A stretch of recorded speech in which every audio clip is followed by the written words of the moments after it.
বিলাপ সম্পর্কে কঠোর সতর্কবাণী। মুসলিম শরীফ হাদিস নাম্বার 2031।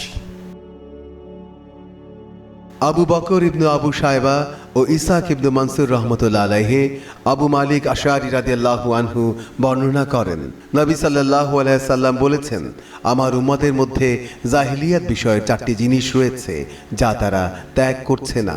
বংশ মর্যাদা নিয়ে গর্ব, অন্যের বংশের প্রতি কটাক্ষ, গ্রহ নক্ষত্রের মাধ্যমে বৃষ্টি প্রার্থনা এবং মৃতদের জন্য বিলাপ করা। রাসূলুল্লাহ সাল্লাল্লাহু আলাইহি সাল্লাম আরও বলেন, বিলাপকারিণী যদি তার মৃত্যুর পূর্বে তাওবা না করে তবে কিয়ামতের দিনে তাকে দাঁড় করানো হবে। তখন তার দেহে আলকাতরার আবরণ থাকবে এবং খসখসে লোহার পোশাক থাকবে। মুসলিম শরীফ হাদিস নাম্বার 2032। ইবনুল মুসান্না ও ইবনু আবু ওমর রহমতুল্লাহ আলাইহি আয়েশা রাদিয়াল্লাহু আনহু বলেন, যখন রাসূলুল্লাহ সাল্লাল্লাহু আলাইহি সাল্লামের নিকট যায়েদ ইবনু হারিসা, জাফর ইবনু আবু তালিব ও আব্দুল্লাহ ইবনু রাওয়াহা রাদিয়াল্লাহু আনহু এর শাহাদাতের সংবাদ পৌঁছল, তখন তিনি বসে পড়লেন। তাঁর চেহারা মোবারকে দুঃখ ও চিন্তার চিহ্ন স্পষ্ট দেখা যাচ্ছিল।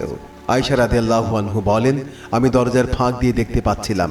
তখন এক ব্যক্তি এসে বলল, ইয়া রাসূলুল্লাহ, জাফর রাদিয়াল্লাহু আনহু এর স্ত্রী ও পরিবারের মহিলারা কান্নাকাটি করছে। রাসূলুল্লাহ সাল্লাল্লাহু আলাইহি সাল্লাম তাকে বললেন, তুমি গিয়ে তাদেরকে নিষেধ করো। সে গেল এবং পুনরায় ফিরে এসে বলল, তারা তার কথা শুনেনি। তিনি দ্বিতীয়বার তাকে নির্দেশ দিলেন সে যেন গিয়ে তাদের নিষেধ করেন।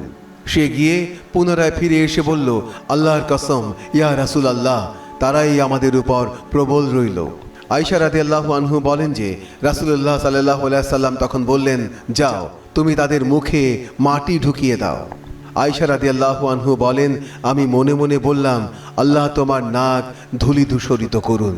আল্লাহর কসম, রাসূলুল্লাহ সাল্লাল্লাহু আলাইহি সাল্লাম যে নির্দেশ তোমাকে দিয়েছেন তা তুমি পালন করতেও পারবে না, আর তুমি রাসূলুল্লাহ সাল্লাল্লাহু আলাইহি সাল্লামকে কষ্ট দেওয়া হতেও ক্ষান্ত হচ্ছ না।